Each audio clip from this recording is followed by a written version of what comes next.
Okay. All right. It's recording. And so this session, it's about storytelling for entrepreneurs. Just a quick introduction. So I'm Jorge Mendes. Yes, Kent, many stories, trust me. And so my name is Jorge Mendes. I'm the Senior Program Manager for SeatSpot. I joined the organization about 4 months ago, but I've been working with entrepreneurs for getting close to a decade now. And I have had the immense honor of working with well over 300 entrepreneurs from across 71 different countries. And it's just been an incredible life experience. And through that, there has been a lot of practicing and implementation of storytelling, not only in pitching, which I think is like the most common way to be a storyteller, but also in storytelling to your team, right? Storytelling, telling your story rather of your venture, of your business, of the reason why you started it, to publications, to outlets, and so on. And so we're gonna dive a little bit on this. So let me share my screen. I have a presentation ready for y'all.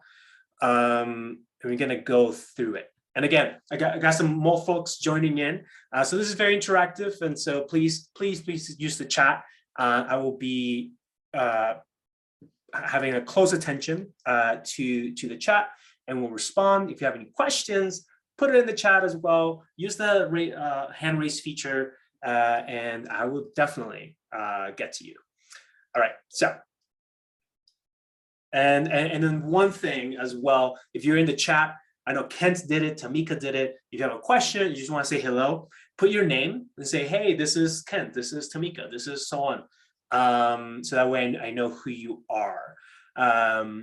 Looks like Zoom may be glitching a little bit. And so all of you, except for Elsa, all of you are named Jorge Mendes, which is my name. All right, enough about that. All right, y'all. So this is storytelling. And so storytelling is a foundational piece for being an entrepreneur and for really putting your company out there, right? You're always doing storytelling, whether it is you are establishing a partnership, whether it is that you are making a sale, right? Storytelling is very crucial for doing sales. And as an entrepreneur, whether you are in the nonprofit or the for-profit, hi, good afternoon. Whether you're in a for-profit or nonprofit, you're always doing sales, closing the partnership, closing the sale. Storytelling is also very effective in managing your team, right? Getting everyone really passionate about the goals and the reason for working in this company, in this organization, particularly in the startup phase, right? That crucial year 0 to year 3. Right. And so storytelling it goes in every major aspect of your company.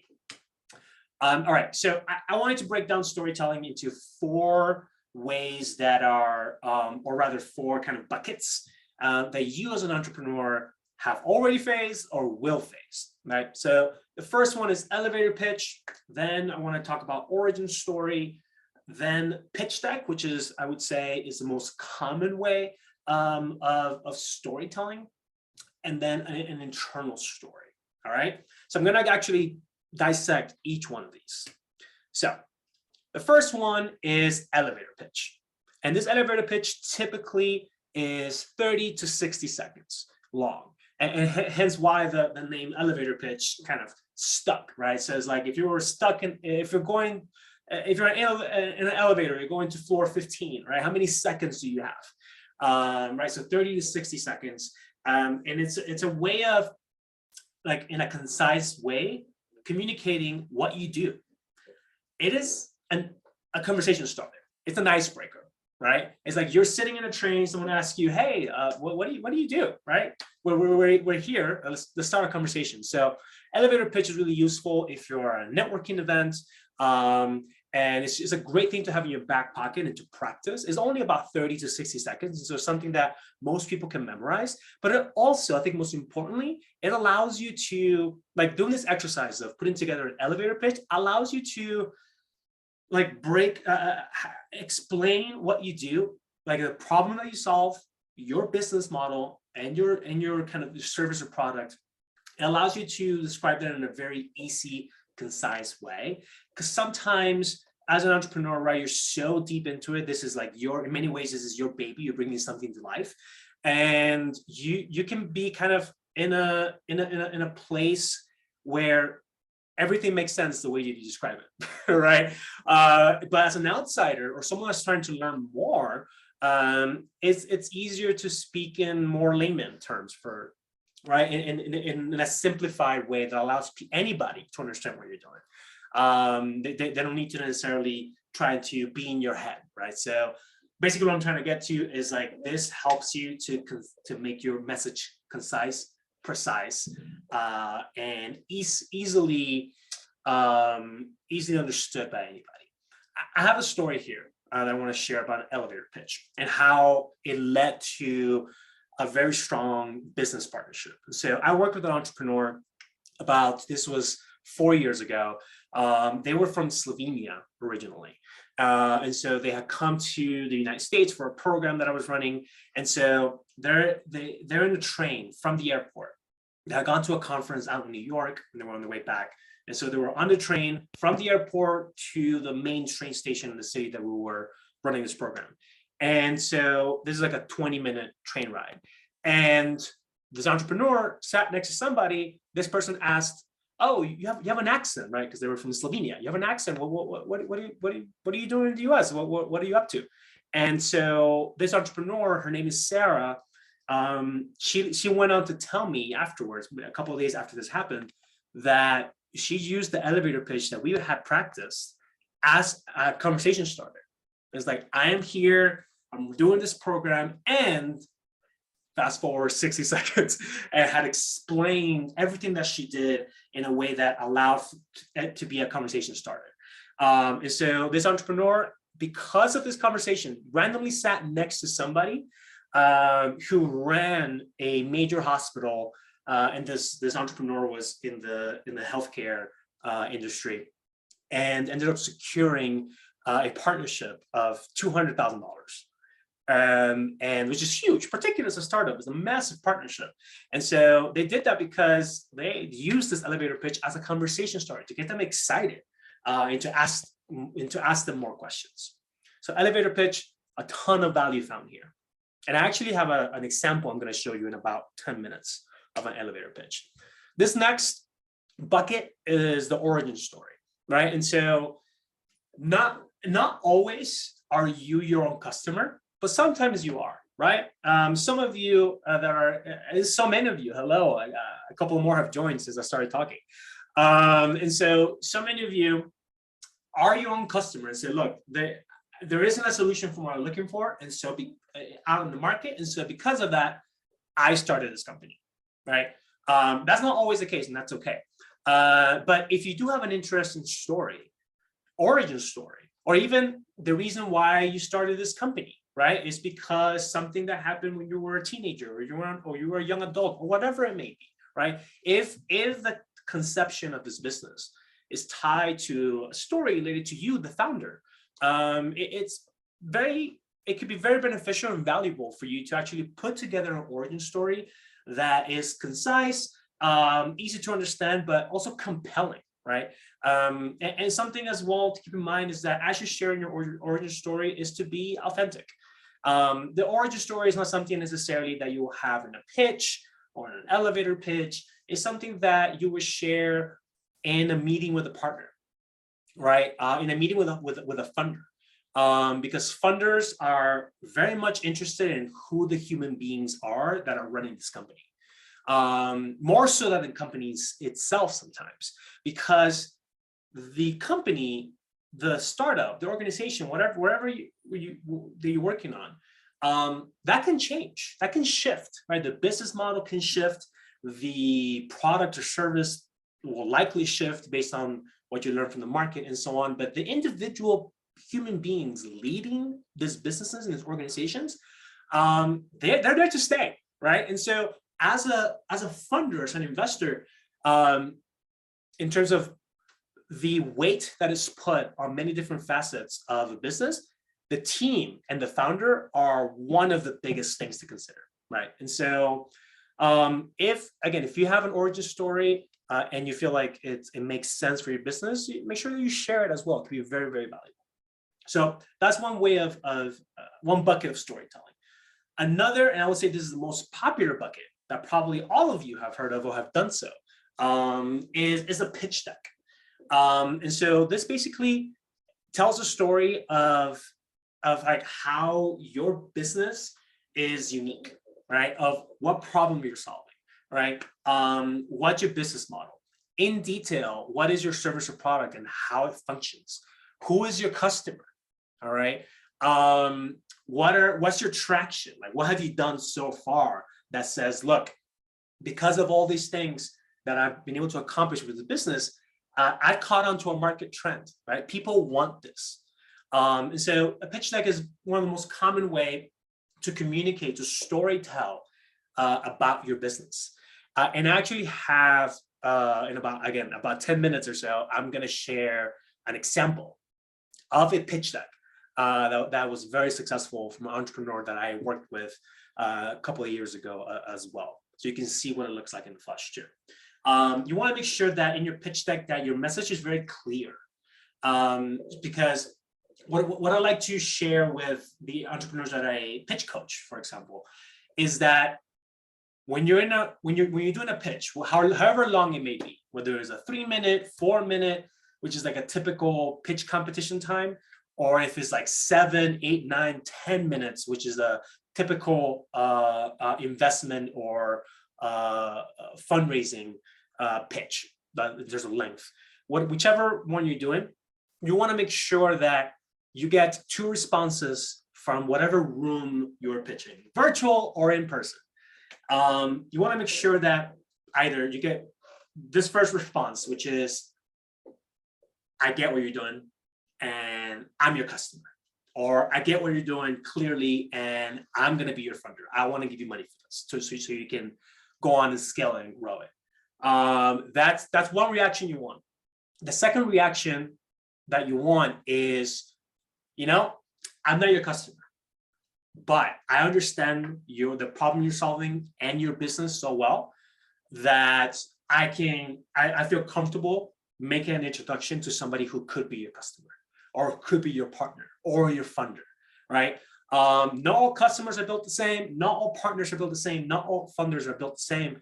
And so that's what you want to seek in terms of what you have on screen in your slides and what you're saying verbally. You want it all built towards that mission of getting both of those reactions. You're never going to get a room full of reaction number 1, and you're never going to get a room full of reaction number 2. It's a healthy mix of both. So you want to be very, very clear. One thing here that I want to note as well is that there's 2 types of pitch decks. There's a pitch deck that you present live, right? And that pitch deck, you want to make sure that the slides that you have are easy to digest, because someone's listening to you at the same time that they are visually looking at your slides, right? So you don't want them to be reading paragraphs. For example, if this slide right here, the one you're seeing in the screen, if this was in my pitch deck, I would delete it. It's too much text already, all right? But this is this is a presentation. It's a bit different. But as a pitch, for example, if you have 3 services and you want to communicate that, you say, all right, this is service 1, this is service 2, this is service 3. And you like very, in a concise, clean way, put it on the screen and say 1, 2, 3. And then you verbally share in detail about 1, 2, and then 3, right? And so the person is listening to you. They're looking at the screen and they might see service number 1, 3 very short bullet points. Number 2, 3 very short bullet points. And number 3, the same. They actually are able to retain a lot more information because they're able to like grab onto those like small bullet points, latch onto them in their brain, and then listen to you. And then all the words that they heard from you, they attach it to what they latched on in their brain. And it's a little bit of a psychological play here. All right. So That is an extremely long-winded way of saying no paragraphs, no long bullet points, very minimal text. That's one pitch deck when you're presenting live. The second type of pitch deck is the one that you send in an email. It's the one that you follow up with. You had a really good meeting with a potential customer, with a partner. You say, yeah, I'll send you my deck so you can read it in a follow-up email, right? And that's usually, it will be a PDF or maybe a Google slide that you can't edit, that you share with somebody. And so that one, because you're not verbally pitching that, presenting that kind of deck, you actually want a ton of text in, right? Because they're going to be reading it on their own without you, right? So if they have any questions, they're going to have to email you, right? They're not going to get a quick response. And so that second pitch deck, which you solely and only share through an email, or maybe even printed, if that's just interaction you're having, you also want to have that type of deck ready. All right, enough of the pitch decks, and I will have an example. This third bucket of storytelling that you may encounter as an entrepreneur is the internal story, right? So it's a way of motivating your team, right, to work towards a mission. Particularly in the last 5 years, I mean, this has always been the case, but it's now even more so the case than it has been before, is people want to feel aligned to the values of the organization and company that you are the leader of, right? And so because of that, because folks seeking that purpose, right? And the rise of purpose-driven and impact-focused enterprises that are looking to do social good. Because of all of this, you want to make sure that you have an internal story to work with as well, that you're able to clearly communicate with your team what problem you all are solving, right? As an entrepreneur, whether traditional or social entrepreneur, you're solving a problem, right? And so making sure that your team understands that your team understands what the vision is as well. And with that, you have to tell a story and say, look, these are our values. This is what we work towards. And this is the purpose for us working on this together, right? So that you have this alignment with everybody in your team. People that are staff and team that are driven by purpose are more likely than not to be more innovative with the work that they're doing, more likely than not to be very happy in your team, more likely than not to be very imaginative and come up with better solutions and build better systems, right? So there's a piece of motivation here of the story that you tell your team. So that's the third bucket, internal story. Sorry, the fourth bucket, not the third. Come on, Jorge, the fourth bucket. All right, so we talked about elevator pitch, 30 to 60 seconds, conversation starter, the origin story. So this is something that you might share with an outlet, right? You might share with a blog.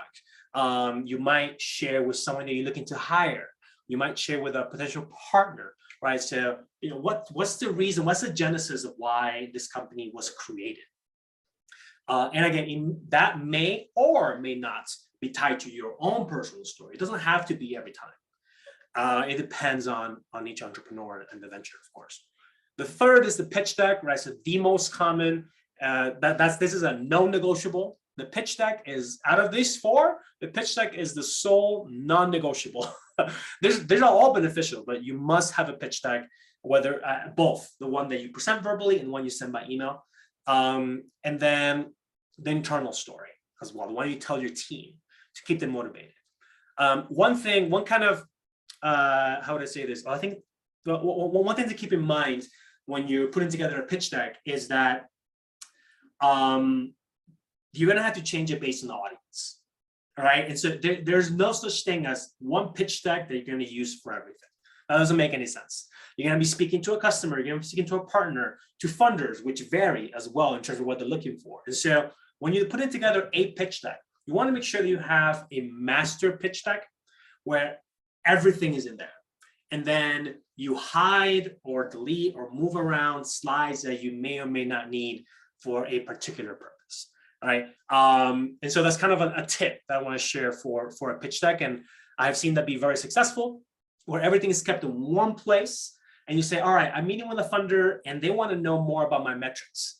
and they want to know more. They want to see my budget, and they want to see my revenue projections. All right, so you grab that slide, you bring it to the front, and then when you present, you share that. And then the next day, you might do like a pitch competition, right? And you don't have time to talk about your KPIs or your budget, or you might not need to talk about your budget or revenue. So you then move that to the bottom, and you only present what you have at the top. It's just one of the tricks when you're putting together a pitch like that has, with the entrepreneurs that I've worked with, that seem to be very, very valuable. All right, I got ahead of myself. A couple of more quick tips. And if you have any questions, please, I'm looking at the chat. And so just drop it in the chat, and I'm happy to answer any and all questions. All right, so a couple of quick tips here. The first one, and this is so common with startups, calling yourself CEO, Chief Executive Officer, has consequences. All right, there's a particular expectation of someone that's a CEO, right? That you've gotten to a point in your company where you've developed a chief suite. It's called a C-suite, right? A chief level to your organizational chart, right? CTO, Chief Technical Officer, COO, Chief Operations Officer, CEO, Chief Executive Officer, and so on. These are big, big titles in the market, in any industry, right? And so if you present yourself as a CEO and you have 0 team members, you've hired nobody, you have a prototype, you have a website that you put together, you have some traction, right? You're building traction, you have a couple of sales, but you don't have a board, you don't have investors, you don't have funders, you're really bootstrapping, all right? You're 6 months in, you're trying to make it work. Calling yourself CEO can be detrimental, right? In a pitch, all right? If you're pitching to your very first funder, and you say, all right, and I'm the CEO, right? They're gonna eye roll. You're like, what do you mean CEO? You have no staff. You're doing this on your own. So unless you are in positive revenue, right? Or rather making profit, because that's a better way to say that. You're making profit, or you have a ton of revenue coming in, depending on your business structure or your business model. You have dozens and dozens, if not hundreds of sales. You have established strong partnerships and so on. You're really at a point where you're ready to scale, where you've hired 3 staff, you have a couple of dozen or maybe hundreds of users or customers, or a couple of thousand users, a couple of hundred customers. That's another topic for the next webinar. Right, when you feel like, all right, I'm ready, like we are at a point where we need to hire 10 new people, because like the 5 of us, just like we're at the brim. We have so much demand, but we don't have the team capacity, right? When you get to that point, then you can begin considering establishing a C-level, a chief level row to your organizational chart. Oh, excuse me, I have a puppy. And he's like, why are you speaking, Jorge? Who are you speaking to? Sorry, buddy. I just got him last week. I apologize if you heard a dog barking. All right. And so where was I? All right, CEO, don't call yourself CEO. Don't do that. Bad idea, unless you're at that point. One life example, I worked with a company, and they were in their 5th year.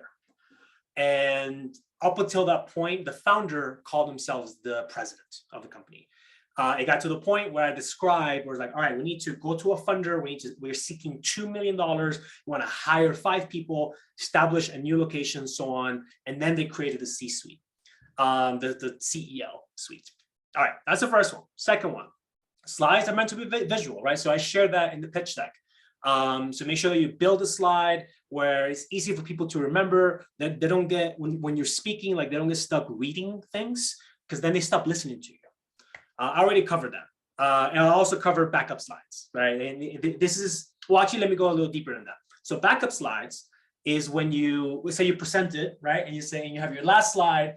And so your backup slide is for questions. So you do a pitch, and you say, all right, thank you. Boom, you got your last slide. And then, all right, open for questions. And they say, oh, you talked about your product being this. Do you have do you have a video or a picture of your product working? Yes, I do. Click, click, click. And you go into this backup slide, which is the slide that you had the entire time in your PowerPoint or in your Google slide. And you say, look, this is how my product working, right? Or this, have a question about your budget or your revenue projections, which you didn't pitch. You can go click, click, click, and you have them there. All right, it's a question or a comment here. Okay, in my experience as a sales coach for funders, I try to explain the important differences between pitching and selling in terms of interpersonal dynamics and calls to action. Love it. Answer that, develop a separate deck and script for customer discovery and sales meeting because the pitch component. Love the video pitch. Yes, I absolutely love it. Sorry, what's your name? You actually come up as Jorge Mendes for me, which is my name. So please, can you just drop your name so I can give you a shout out? William Casper, thank you so much. All right, so William, y'all look at the chat. William has a great comment. So suggesting that I develop a separate deck and script for customer discovery and sales meeting because the pitch component of those is usually a little more than elevator pitch. Completely correct. So what William's talking about here in customer discovery is at the early stage where you are trying to find out who your customers are, right? You're trying to bring in some clarity into the work that you're doing. And so you every time that you have a meeting with a prospective customer, when you're looking to just learn more, like learn what their wants, their needs are, because you're trying to build a product or a service. And this phase that I'm describing and that William is talking about in this comment, it's called customer discovery. And in sales meetings, right, it's in the title, right? You're trying to make a sale, close a sale. And so your pitch is structured in a way that you want to bring in that money, you want to bring in that sale. And so you're completely right. In terms of a little more than elevator pitch, you do kind of like what I brought up of designing a pitch deck or just a pitch, even if it's verbal, based on who you're talking to. It is very important, right? In the customer discovery phase, when you're speaking to prospective customers, you want to learn more about them.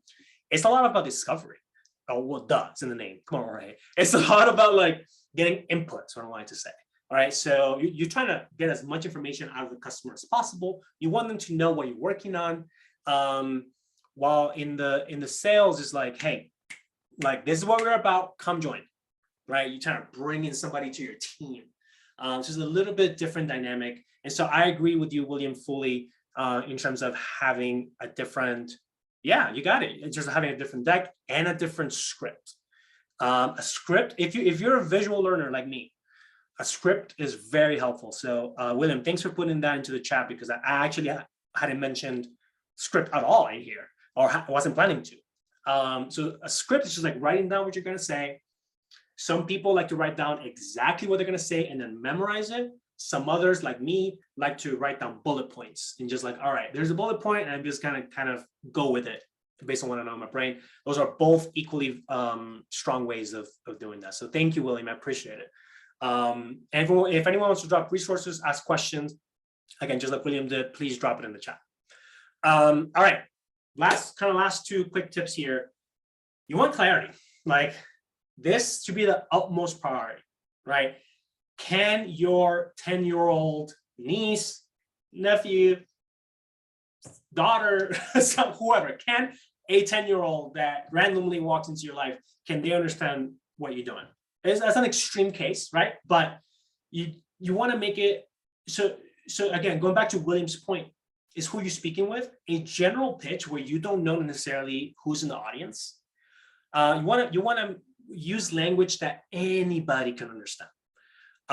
If you know who you're speaking to, is like, all right, I'm in a room with 7 people in my industry, then you can get very specific. You use lingo of your industry and so on. But rule of thumb is always go for the simple messaging, the simple structure, so that anybody can understand. And this is very helpful to do as an exercise for yourself. Right. So many. We're starting an accelerator program on Monday, in 7 days from today. And I've run many accelerators over the last 8, 9, 10 years, and it's always the same. It takes them about 2 weeks to be like, oh, actually, I don't know how to communicate what I'm doing, right? Because I've been working on this for 2 years, or for 6 months or for a whole year, whatever the case may be, and they don't have that clarity of communicating what problem they're solving, what your business model is, right? Can't put it into words, right? Can't put to words what your sales funnel or your sales structure or strategy rather is, right? All these things. So even if you're not pitching to anybody, for yourself, right? And achieving that clarity, it's in the same psychological kind of exercise of writing a diary or taking notes, right? It's like it becomes more clear when you're reading it back to yourself. All right, so this is a pitching and storytelling is a great exercise for you to be clear to yourself about what you do. And then lastly, and this is, William, go back to you. This last bullet point here particularly applies for sales, but it applies as well to make a compelling case as to why your business is the right business to solve this problem. And it's because the customer should be the hero, quote unquote, hero of your story. All right. So in the pitch deck that I'm going to show you as an example, the entrepreneur uses the story of a real customer to say, hey, look, just like Lucas, there's a lot of people that are suffering from this problem. And I know Lucas, he's one of my customers. And he's a representative of the hero of this story that I'm telling you. This is the problem that they're going through. This is the solution I developed, AKA my business. And because of my business, this is where the arc goes, where they have this positive effect, right? Hero has a problem, comes solution, and then outcome of solution, right? In a very simplified way. And that structure should be the structure of every sales call that you have or every sales email that you have. When you are speaking to a partner and saying, look, let's say you're speaking with a university and your business works in higher ed, right? The hero of the story is the student, or depending on your business, right? Or could be the university. It's like, hey, you university as an institution have this problem. If you hire us, these are the positive consequences. And you, University of Colorado, whatever university it may be, you're the hero, right? So make sure that whoever the hero is, whoever that customer AKA is paying person is, and make sure you include that in your pitch and your sales and so on.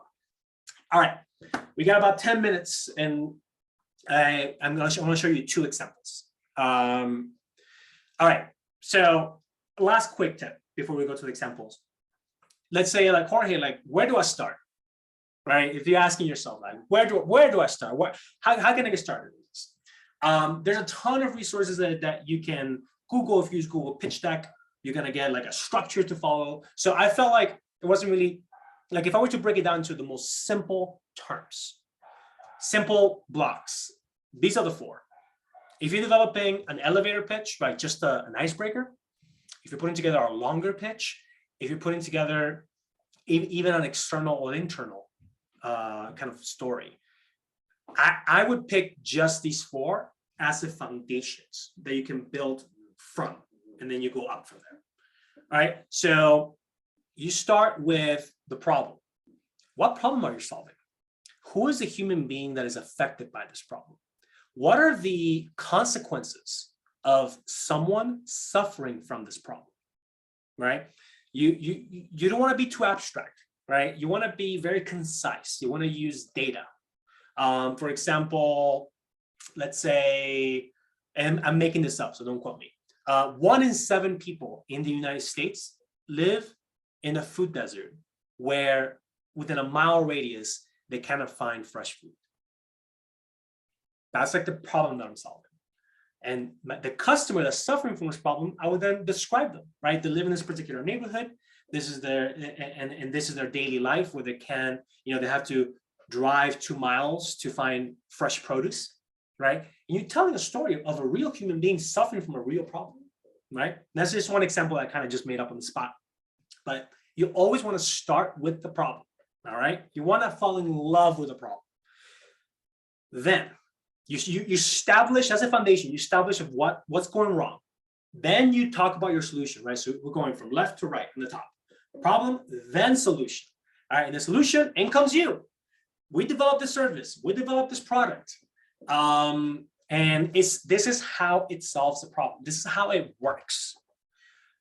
This is how the customer experiences it. That's step 2. Step number 3 of putting together a very quick story or a deck. Step number 3, business model, right? So you see here in the bottom left, that's number 3, business model. How do you make money? How are you sustainable, right? Tell us about your structure. Like, who's paying for this? Are you a subscription? Do people buy the product? Are you tiered pricing? Just describe in detail how you make money. And this is important, particularly when you're talking about partners. We're talking with partners or potential funders, right? They want to know. The customer doesn't necessarily care too much about the business model, the intricacies, but everybody else outside the customer does. So how do you make money? And the last 4th foundational piece is talking about the ask, or bringing up the ask. Hey, you have my attention. What are you looking for? How can I help you? Right? And that's the ask at the very end. I'm going to show you an example of what that looks like. All right. So these 4 foundational. All right. So let me cover elevator pitch first, right? And I actually have a video. So let me make sure that I'm sharing my audio. So give me just a quick second. It's a 1-minute video of an alumni. All right, so audio is sharing. Oh, stop sharing my screen, I think. Give me a second. All right, y'all. So here. All right. So this is an elevator pitch from an alumni. And this is 1 minute. And I want you to take note, particularly of the problem, of how she describes the problem and how she described her solution. All right, here it goes. Oh, I think I pressed this by mistake. Here we go. Hi, I'm Carla Rivera Cruz, and I'm the founder of Epiphany, and our mission is to create moments that move educators. The average American teacher works 53 hours a week. Many of those hours are spent lesson planning and grading alone on evenings and weekends. Epiphany aims to create an inspiring, resource-rich space for teachers to work, collaborate, and access what they need after school hours. Imagine this. A teacher visits Epiphany on a Saturday morning, and when she arrives, the coffee's ready, the Wi-Fi is strong, the coffee machine is never jammed, and the seating is age appropriate. If you've worked in a traditional public school or know someone who has, you know this is not the norm for a teacher workspace. Since opening in 2017, we've served over 3,700 educators and counting. And if you have the time, talent, or treasure to support us in acquiring and designing this space, please connect with us after the event and help us grow our impact. Beautiful, right? It's perfectly structured. And so Carla here described the problem, not only described the problem, humanized it, right? She told, everyone knows a teacher, all right? Whether within your friends, family, or your own experience as a student. And so she humanized the teacher as the person suffering from this problem, then describe the solution. And there's a beautiful way of telling the story of your average teacher, of what they're going through, and allowing us, the listener, to empathize and say, oh, tell me more, right? And so this is an example of a polished, this is a very polished elevator pitch from a Seat Spot alumni. I believe she recorded this a year ago. Carla did. And so this again, very polished, but this is something that you can do yourself, right? And trust me, Carla and many other alumni entrepreneurs that have put together a very polished elevator pitch, they practice a ton. All right, so I want to make sure I take the last couple of minutes here to show you a pitch deck and what it looks like. So this is a pitch deck of an entrepreneur that I worked with back in Miami. So I'm originally from Miami. I've been based in Colorado for 5 years. So I worked with this entrepreneur, Felix is his name, about 6 years ago. He was a college student. And with this pitch deck that I'm about to show you, he won a $25,000 in a pitch competition, right? And I just love the structure. It's not perfect, but I wanted to show you what one looks like. And so he starts off describing the problem, right? So the problem is that it's unsafe for skaters, right? He's solving his own problem, right? So he has a story to tell because he himself is a skater. To skate safely at night. There isn't any trackers that are tied to this device, to the skateboard. And then also, it's high quality boards are very expensive, right? So off the bat, he's like, okay, I get what the problem is. He described his solution, right? So he developed, and this is a real skateboard that he developed that has LED lights. Is made of composite materials that are very strong. It also has sensors that measure the skateboarders' speed, traction, so on and so forth. Right. This is a prototype. He actually had not developed the app, and you can see if you count 1, 2, 3, 4 from left to right, he even misspelled username or name is what we have in here. And so, but this is just. He went on the web. He's like, how do you prototype an app? Because an app is very expensive, and he was seeking funding. And so he just put this together and basically showed what the app would look like, right? Without actually having it developed, because he's seeking funding to develop this app. And then he's showing you basically, there's actually a video. The video is not playing because of a formatting challenge, but there's a video where he explains what the app does. So you can turn on the lights, you can turn off the lights, and a couple of other things directly on the board. And again, this is a real board. He actually made it, and I'll show you. Here, he's describing the competition, right? It's like on the left, you have this very expensive boards that are made of high quality materials, but are very expensive. On the right, you have the most expensive board, which is like motor powered. In the middle is where we are. Talking about more competitors. And so basically it's like what other competitors have and what they don't in relation to us.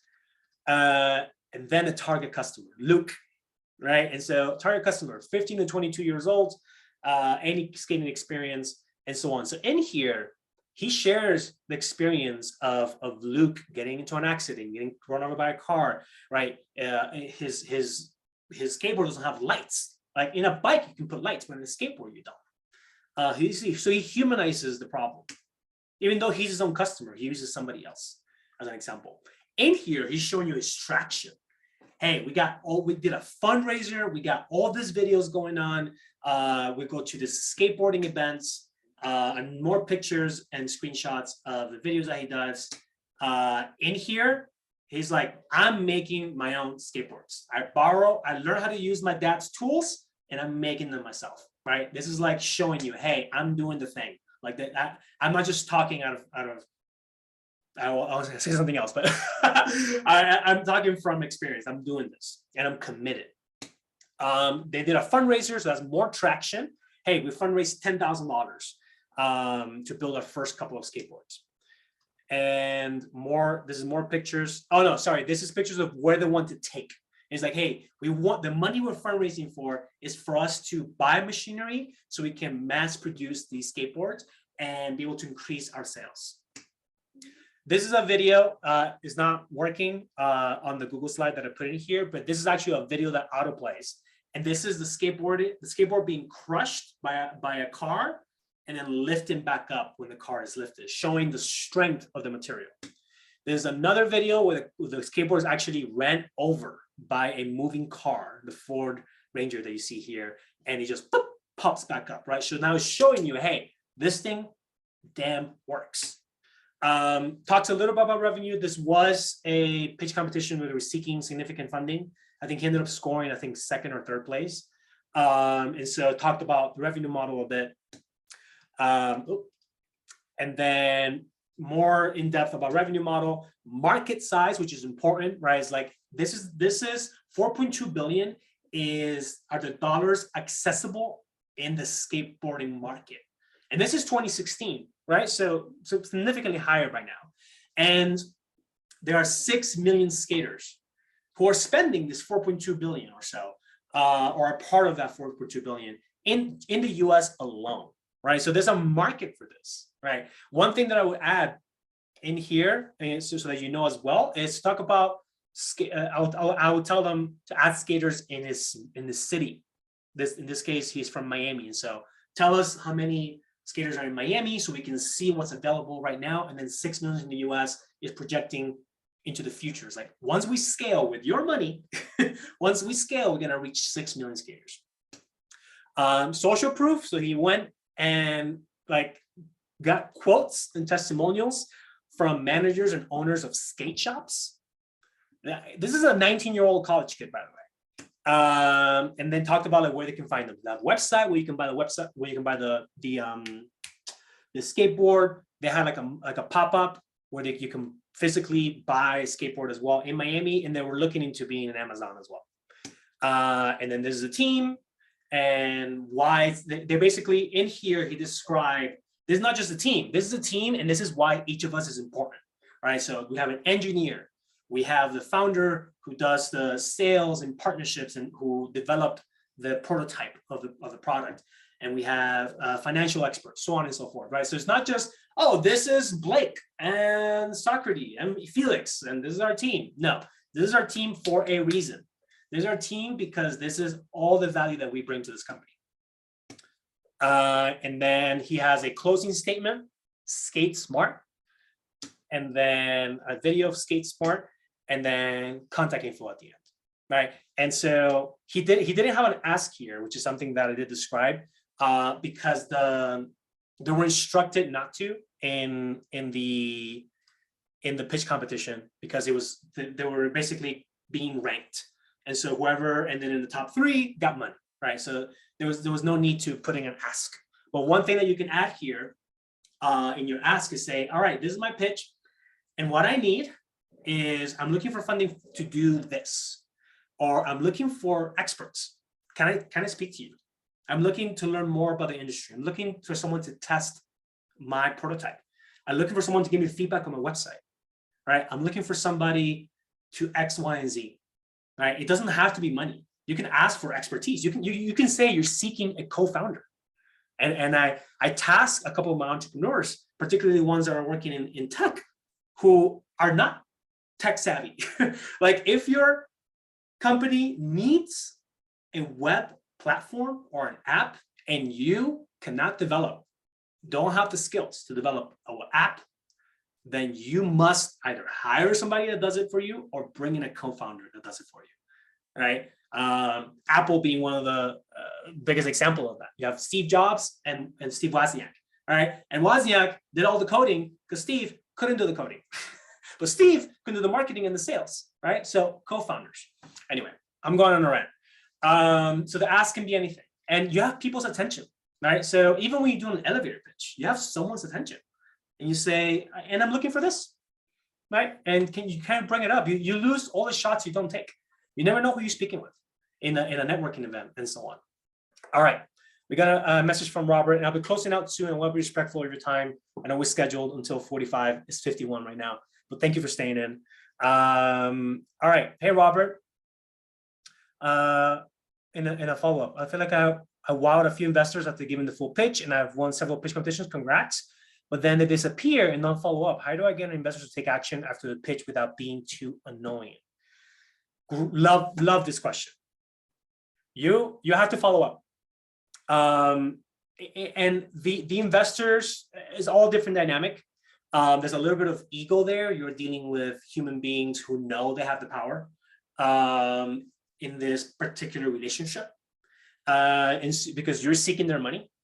Yes, they're seeking a return on investment, but they know that their money has more weight to you. And so it's up to you to follow up. It's okay to be annoying. I mean, well, no, let me take that back.